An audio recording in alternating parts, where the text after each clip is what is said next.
ప్రభు అయిన యేసుక్రీస్తు వారు 40 రోజులు శోధన గడియలకు వెళ్ళిపోతాడు.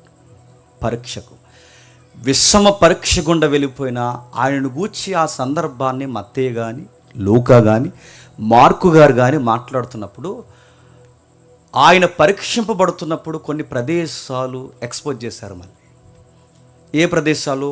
ఆయన ఆత్మచేత అరణ్యానికి కొనుగోబడి. అదేంటి? యోర్దాను నది ఎక్కడ ఉంది? నది ఇక్కడ ఉండగానే వెంటనే మనకు కనబడే పదం ఏంటంటే అరణ్యానికి పోయాడు. అంటే నది అరణ్యంలో, అరణ్యము దగ్గర నది ఉందా? నదే అరణ్యంలో ప్రయాణం చేస్తుందా? సరే, నది పక్కన అరణ్యం ఉంటే వెంటనే మనకు మరలా రాయబడిన మాట ఏంటంటే ఆయన ఎత్తైన శిఖరం మీదకి సాతాను కొనుపోబడిన. ఇదేంటి అంటే దేవాలయం ఎడారిలో ఉందా లేదా నది దగ్గర ఉందా?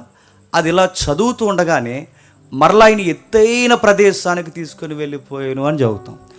వీటి గురించి చదువుతున్నప్పుడు మనకు సరి అయిన అవగాహన లేదనుకోండి, ఆ గ్రావిటీ మనకు అర్థం కాదు. అందుకే దీనివల్ల మనకి ఏం ఉపయోగం అన్నానంటే, నన్ను అడిగితే బైబిల్ ఇంకా స్పష్టత వస్తుంది. బైబిల్లో ఉన్న విషయాలు నీకు అర్థమవుతున్నప్పుడు దేవుడు ఎంత యథార్థమైన విషయాలు మన కొరకు రాయించాడో ఒక స్పష్టత మనకు అర్థమవుతుంది. చూద్దాం ఒకసారి, టూకి రెండు రెఫరెన్స్ చూద్దాం ఒకసారి. లూకా సువార్త త్వరగా లూకా సువార్త 4వ అధ్యాయం మొదటి వచనం చూడండి. లూకా సువార్త 4వ అధ్యాయం మొదటి వచనం.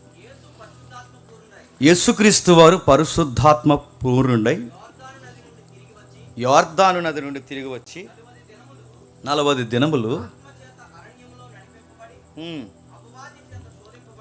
అపవాది చేత శోధింపబడుచుండెను. బాగా వినండి.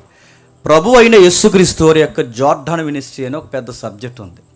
ప్రభు అయిన యేసుక్రీస్తు వారి యొక్క మినిస్ట్రీ ఎక్కువగా యోర్దానును ఆనుకుని గలిలయ మండలంలో ఎక్కువ పనిచేశాడు ఆయన.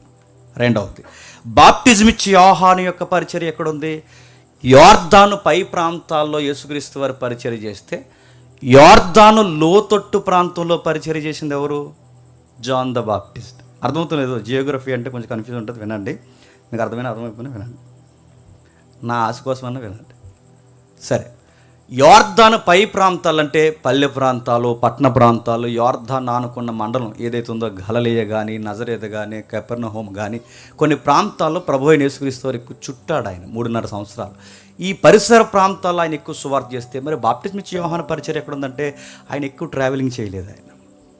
ఆయన పరిచర్య అంతా లోతట్టు ప్రాంతమైన నది లోయలో, అంటే ఆ భయంకరమైన కెనాల్ ఏదైతే ఉందో ఆ ఆరిన కెనాల్లా కనబడుతున్న లోపల లోతట్టు ప్రాంతంలో బాప్టిజం ఇచ్చి యోహాను పరిచర్య. ఇలా జియోగ్రఫీ ఎక్కడికక్కడే మనకు కనబడుతుంది.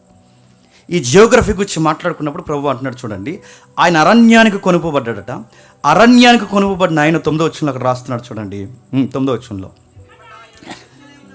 పిమ్మట ఆయన్ని యెరూషలేములోకి తీసుకొని పోయి దేవాలయ శిఖరమున ఆయనను నిలవబెట్టి, నీవు దేవుని కుమారుడివైతే ఇక్కడి నుండి కిందకు దూకుము, నిన్ను కాపాడువాడు నిన్ను కాపాడుటకు నిన్ను గూర్చి తన దూతలకు ఆజ్ఞాపించాడు. 2 ప్రదేశాలు రాస్తున్నారు చూడండి. ఒకటి, అరణ్యానికి పోయాడట. అరణ్యానికి పోయిన వెంటనే మళ్ళీ ఎక్కడికి వచ్చాడట? సిటీకి వచ్చాడట. సిటీలో ఉండగానే మళ్ళీ ఎక్కడికి వెళ్ళాడట? దేవాలయపు శిఖరానికి వెళ్ళాడట. దేవాలయపు శిఖరం అనగానే కొంచెం జోగ్రఫికల్ ఇమేజ్ చూద్దాం ఒకసారి. ఆ దేవాలయపు శిఖరం ఒకసారి చూడండి. మీకు ఎందుకు నేను చెప్తున్నాను మీకు అర్థమవుద్ది, మీరు చూపించిన కొంచెం త్వరగా. వీటిని గురించి మనం మాట్లాడుకుంటున్నప్పుడు వీటి గురించి అవగాహన మనకు ఎందుకు అవసరం మనకు అర్థమవుద్ది. ఇది ప్రభు అయిన యేసుక్రీస్తు వారిని ఎత్తైన శిఖరం మీదగా సాతాను లిటరల్గా ఇదే ప్రభు అయిన యేసుక్రీస్తు వారిని తీసుకెళ్ళిపోయింది సాతాను. అక్కడికే ఆ పైన ఒక కట్టడం ఉంది చూసారా, అక్కడికి తీసుకెళ్ళి అది టెంప్టేషన్ గురి చేస్తుంది. ఏమంటుందంటే, నువ్వు దూకు, నువ్వు దేవుని కుమారుడు అయితే. మరి ఇది ఎక్కడుండగానే మళ్ళీ సిటీ ఎక్కడుంది? ఇప్పుడు మనకు కనబట్టలేదు ఇమేజ్. ఈ ఫోటో బ్యాక్గ్రౌండ్ అంటే ఇప్పుడు ఎవరైతే ఈ ఇమేజ్ని తీస్తారో దీని బ్యాక్ సైడ్ ఉండే ఏరియా అంతా సిటీ ఆఫ్ జెరూసలేం.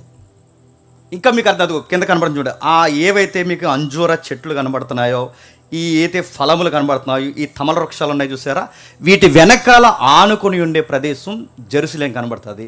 ఈ పర్వతానికి ఆవల అటువైపుకి వెళ్ళిపోతే మీకు వెంటనే టచ్ అయ్యేది ఏంటంటే అరేబియా ఎడారి టచ్ అవుతుంది. అంటే యేసుక్రీస్తు వారి యొక్క భౌగోళిక సాక్ష్యం ఎంత ఖచ్చితమైందో చెప్పడానికి ఈ రోజుకి సాక్ష్యాలు మనకు కనబడుతుంది. అప్పుడప్పుడు నేషనల్ ఛానల్స్లో, స్టేట్ ఛానల్స్లో కూర్చొని కొంతమంది ఏమంటున్నారంటే యేసుక్రీస్తు అనే క్యారెక్టర్ కల్పిత గాథ అంటున్నారు. ఇలా బొంద. యేసుక్రీస్తు వారి యొక్క క్యారెక్టర్ కల్పిత గాథ అయితే జాగ్రఫికల్ ఎవిడెన్స్ ఉంది ఇక్కడ, లాజికల్ ఎవిడెన్స్ ఉంది ఇక్కడ. ప్రతి బైబిల్ రెఫరెన్స్కి ఈ రోజుకి వరల్డ్ మ్యాప్లో పిన్ పాయింట్తో సహా గుర్తించగలిగే పక్కా ఎవిడెన్స్ ఉన్నాయి ఇక్కడ. ఆయన గుర్చిన ఉనికి ఎక్కడెక్కడ సంచరించాడో, ఆయన బాప్టిజం తీసుకున్నప్పుడు ఆయన ఖచ్చితంగా ఎక్కడ కొనుగోబడి పరీక్షకు గురయ్యాడో అదిగో ఆ మౌంటైన్ ఇంకా కనబడుతుంది మనకి. ఆ పక్కనే ఎడారి కనబడద్ది, ఆ పక్కనే సిటీ కనబడద్ది. అంటే ఇవన్నీ పక్క పక్కనే. మీకు అర్థం అవ్వాలి, యేసుక్రీస్తు వారు ఎక్కడి నుంచి ఎక్కడికి వెళ్ళిపోయాడు అనుకోకండి. అవన్నీ దగ్గరగా ఉన్నాయి. మీకు ఎందుకు ఈ జాగ్రఫీ నేను చెప్తున్నానంటే, అంటే యెరూషలేము కానీ పర్వతం కానీ మీరు చూస్తున్నారు ఎంత రెడ్డీస్గా మీకు కనబడుతుంది చూడండి, బూడిదగా. ఇలాంటి దిక్కున ఏమైనా మొక్కలు మొలుస్తాయా? మీరు అక్కడ వరి పండించండి, మీరు అక్కడ ద్రాక్షలు పండించండి, మీరు అక్కడ ఏదన్నా పండించండి, పండుతుందన్న ఐడియా ఒక కొత్త రైతుని తీసుకెళ్ళి పెడితే అవుతుందా? మీకు ఎందుకు జియోగ్రఫీ అవసరం అంటే మీరు బాగా వినండి. ప్రపంచంలో మనకు గుడ్ డెఫినేషన్ ఉంది. ఏంటంటే ప్రపంచంలో సారవంతమైన నేల ఏదైనా ఉందంటే యెరూషలేం అనుకుంటాం. నో, ప్రపంచంలో సారవంతమైన నేల యెరూషలేం అనుకుంటాం. కాదు. ప్రపంచంలో ఎందుకు అది సారవంతమైన నేల అయింది? దాని వెనక యెహోవా ఉన్నాడు గనక.